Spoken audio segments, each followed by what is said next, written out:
Welcome to the Growth, Grace, and Prosperity Podcast.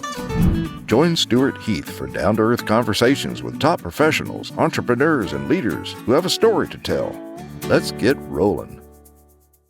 Hello, everyone. I'm Stewart Heath, your host of the Growth, Grace, and Prosperity Podcast. Thanks for coming back and checking out another episode. We're very fortunate today to have Mr. John Fly join us, and we're here to get his story on everything that's going on in his world and learn the lessons that he's learned along the way. John, thank you so much for taking the time. Oh, wonderful to be here. Thank you. Anybody who's got a C in their title, CTO, CEO, they have no time whatsoever, so we appreciate you sharing yours with us today.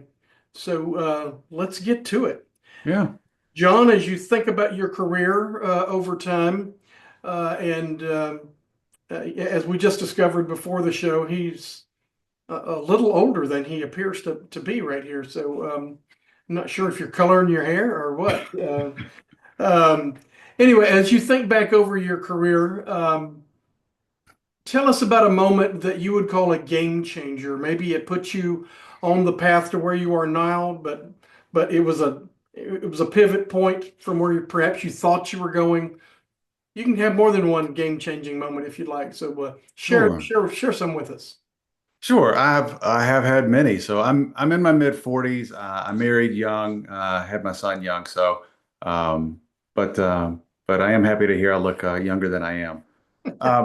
So I am currently a CTO. In the last probably 12, 13 years of my career, I've been in senior executive positions, and I didn't seek that out. I'm a very introverted, quiet person by nature. My wife and son still make fun of me for basically talking a lot as a career right now. And the way that happened was I was hired to be kind of an architect or chief, senior programmer in a software company, early stage software company many years ago. And until that point, I was, an individual contributor. I was a developer, architect, system architect, things like that. And I wound up in this software company, this small company, and I had just done a lot. I had exposed myself. I do work very hard. I try and work very hard. And when I got to this company, I was just able to get a lot of work done. And people started asking me my opinion on how we could do other things. And that slowly worked its way into, I guess, establishing trust, and getting asked not only how can we move faster or get something done better, but hey, how about the hiring? How do we hire people that can get things done? How do we keep the people that can get things done? The hiring retention. And that just kind of snowballed as I started hiring and the company was successful. I became the guy that's hiring and putting together the interview process, the person that's hiring and assembling teams. And my work just kind of organically moved from hands-on keyboard coding to hiring coders, assembling teams of coders, helping them be successful. And then at some point, I just kind of looked around and thought, I'm like, my job, my career is changed because I started getting a lot of positive feedback on this is the best team I've been in, or like things were going well. I was getting a lot of feedback, and that was honestly very, very nice to hear. And that started turning into I'm making an impact in people's lives. My teams were able to have big deploys and releases and product releases on time and on schedule, and we were able to do it without working, 12, 16 hours a day. And I started thinking like, well, if I'm good at this, let's just keep going with it. And that has led me to do a lot of consultation. I've been director and VP and CTO of a couple of companies now. And I really think at the end of the day, what I'm just trying to do is pay back a lot of really good wisdom and advice and help that I had during my earlier days, and just leave it better than I found it, in every which way.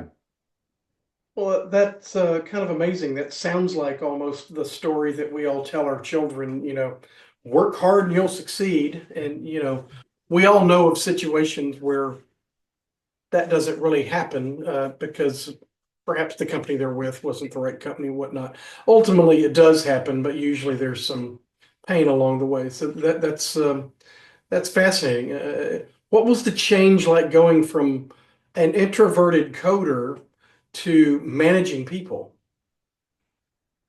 That positive feedback really helped, but I mean, it has been very difficult, and it remains to be difficult. I mean, managing and leading people, one, it's not something to take lightly, and um, I think a lot of people seek high titled positions for some type of impact or authority, not understanding that it's not just easier, not that it is easier. You're dealing with, at the end of the day, like I don't know, if you have morals and values, I think it can be very hard to deal with the fact that you're dealing with people's lives and livelihood and their family, and if you're at the end of the day having to ask people to perform better or differently, um, or hiring and firing people. Sometimes that's just part of the job is, you're hiring or you're firing.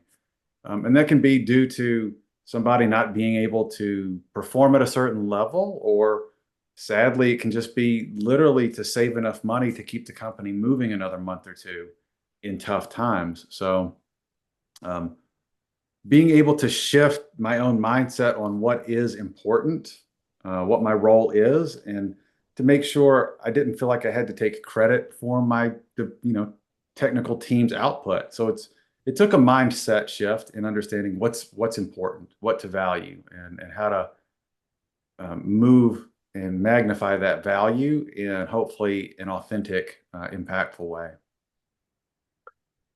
We're gonna come back to that. That's an amazing change. I mean, I've worked with a lot of uh, dev people, and but the change for anybody to go from doing to managing is difficult at best. Mhm. So we're going to talk a little bit more about that. If you wouldn't mind, tell us about a time that you hit a bump in the road. Maybe it was a game-changing moment. Maybe it was just a difficult um, time you had to go through in business, and what you did to manage through it.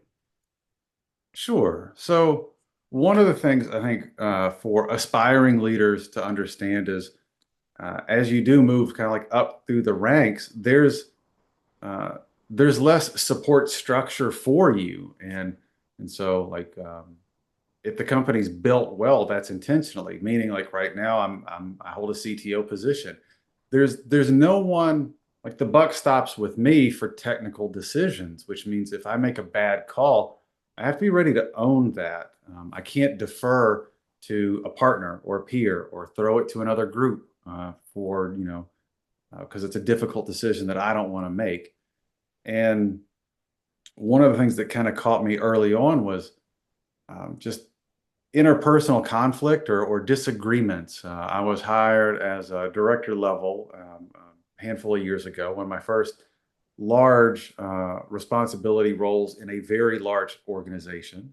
So I had peers, there were other directors, and to be very honest, I worked um, after I had kind of established myself. My manager took a project from one of my peers that was failing, and he asked me to take it over, and that made the original person very angry. um, and one day I overheard him saying some truly horrific things about me and his plans to like undermine me and the company.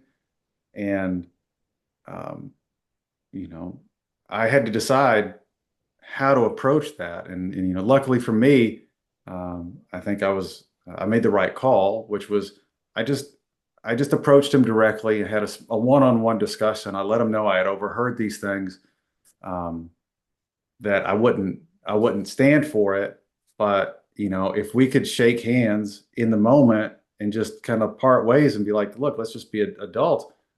That's all we had to do. Like, let's end it right now. But I really had, that was one of the first moments I really thought, this is a situation I'm going to have to figure out for myself, by myself, real quickly. And the decision I make is going to have lasting repercussions. And so for new leadership, you gotta shift kind of like um, what your support structure looks like. And as you continue to kind of climb that corporate ladder, your support structure gets thinner and thinner.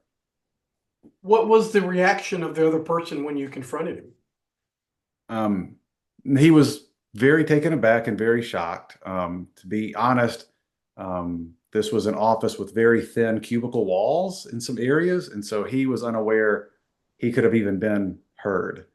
But when I told him, look, the conversation doesn't have to get out of this office. If we can just part ways right now as like adults. And he held up his end as far as I know.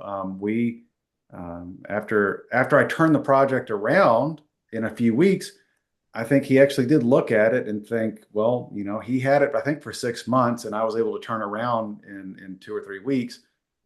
So I think he ultimately had to at least acknowledge there was a change there. So we left on decent terms when I left that company. Well, he couldn't get mad at the manager who took it away from him, so he had to get mad at you. So Yeah.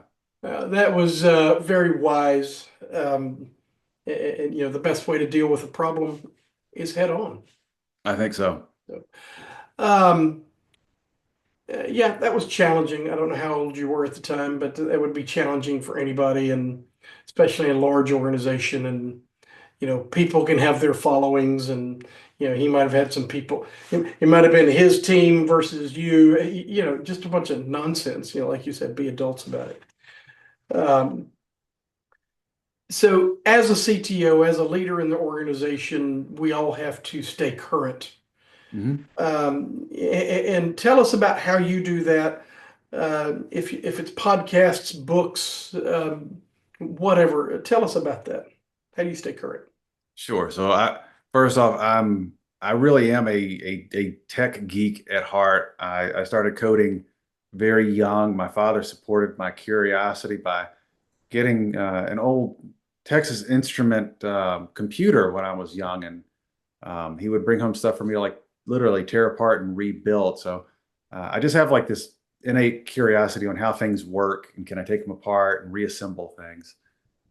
So tech for me isn't just a career, like it really is the thing I'm passionate about. So I just try and consume as much as I can. I try and like, I don't watch regular TV. Most of my video, entertainment is edutainment from like YouTube videos and podcasts and other things like that. I can enjoy, a Netflix show every once in a while, but like I really do try and just consume a lot of information, because you never know when you're going to hear something that you can apply or use, next week, next month, next year. And it really is interesting. And right now, I've found myself lucky enough to be in a technology role in a pretty high-tech operation, where the company I'm with right now, we use a lot of generative AI, a lot of like AI, ML, natural language processing and automation to deliver content, marketing content, but like real content to help our customers get the results they're after. So it is a fast-paced world. Yeah. And I also have to stay current to hire the right people. I don't want to get taken advantage of when I'm trying to hire the next right person. Right. Yeah, I'm a CPA by trade. As a group, we've never been thought of as being very creative people, and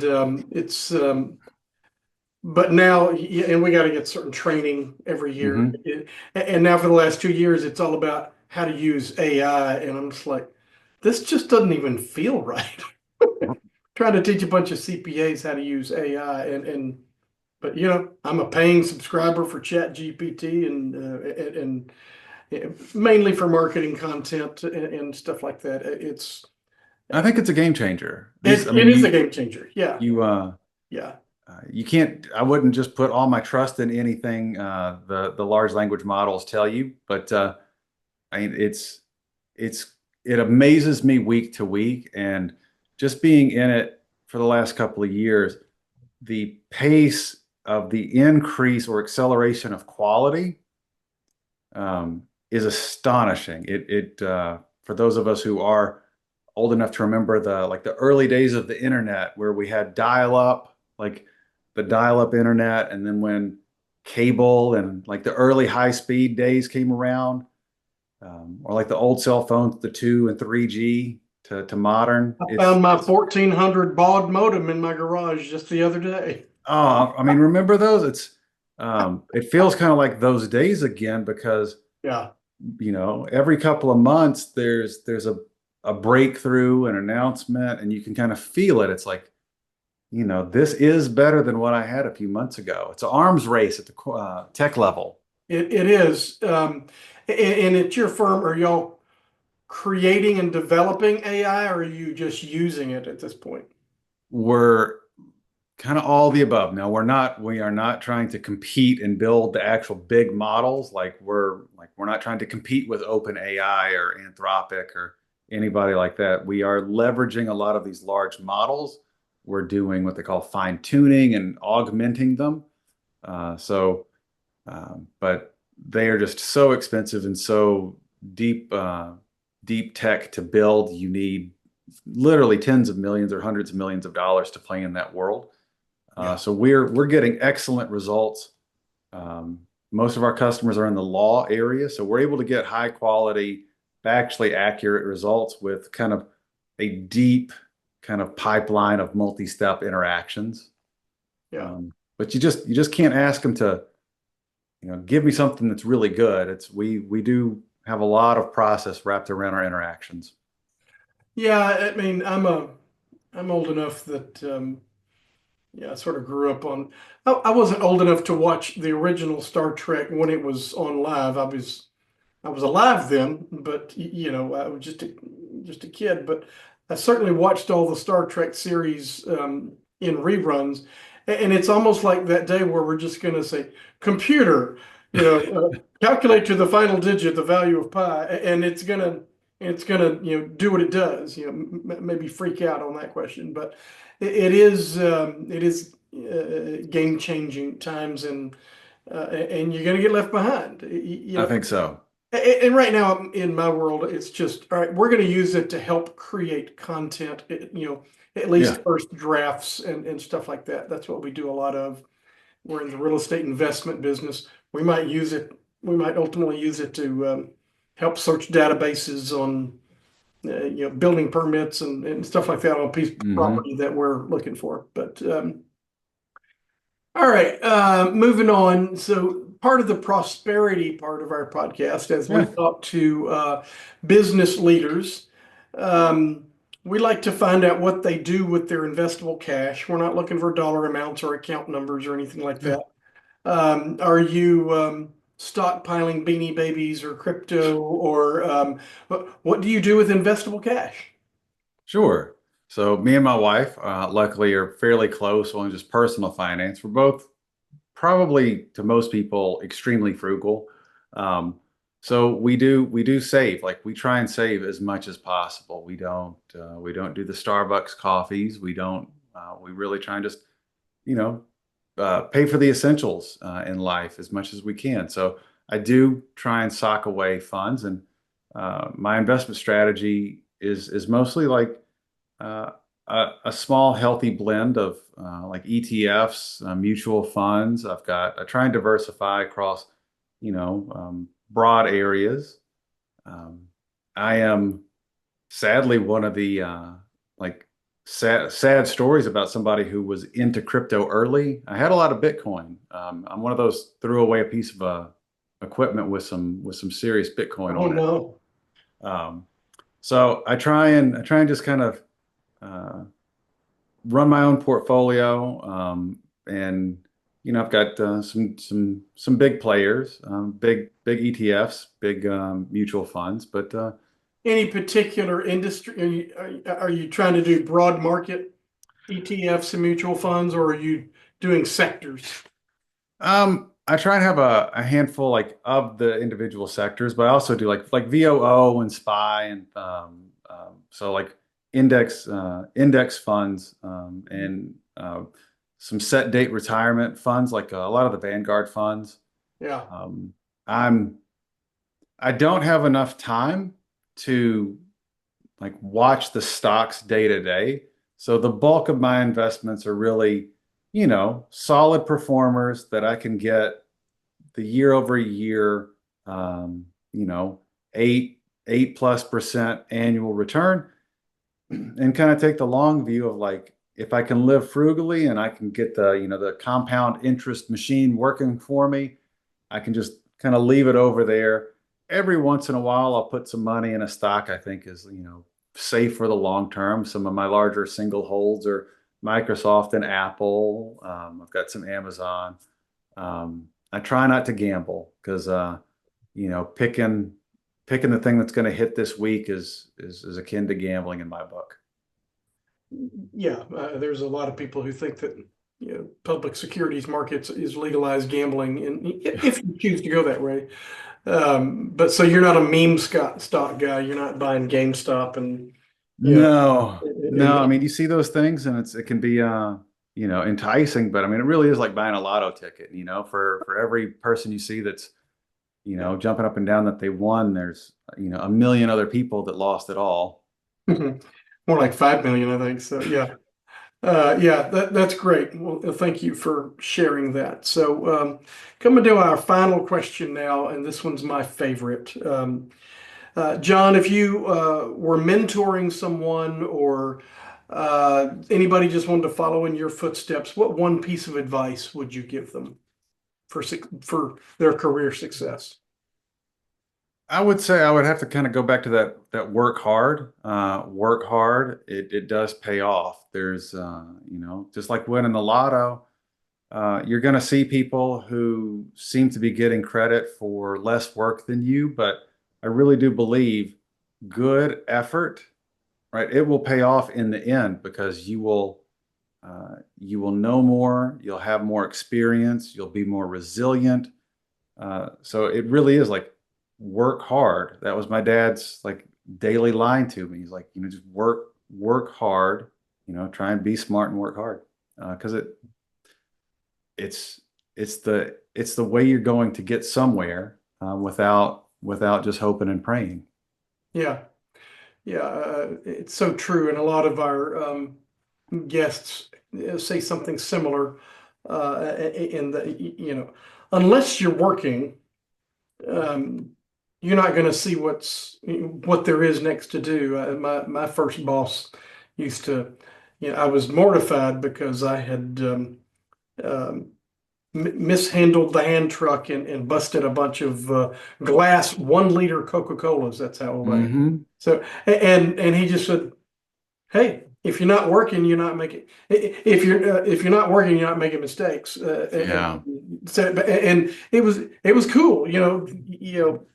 These days we say stuff happens. And stuff doesn't happen unless you're in it, sitting at Yeah. home on the couch or whatnot, or just watching the clock. Things don't happen, and you got to be in it Hmm. for it to work. So, My son was a sports player, and that there was one of the places he would often visit to, like one of the arenas had a perseverance beats talent all day long. And I think that's true. There's definitely like prodigies and the one in a million type thing, and then you got luck.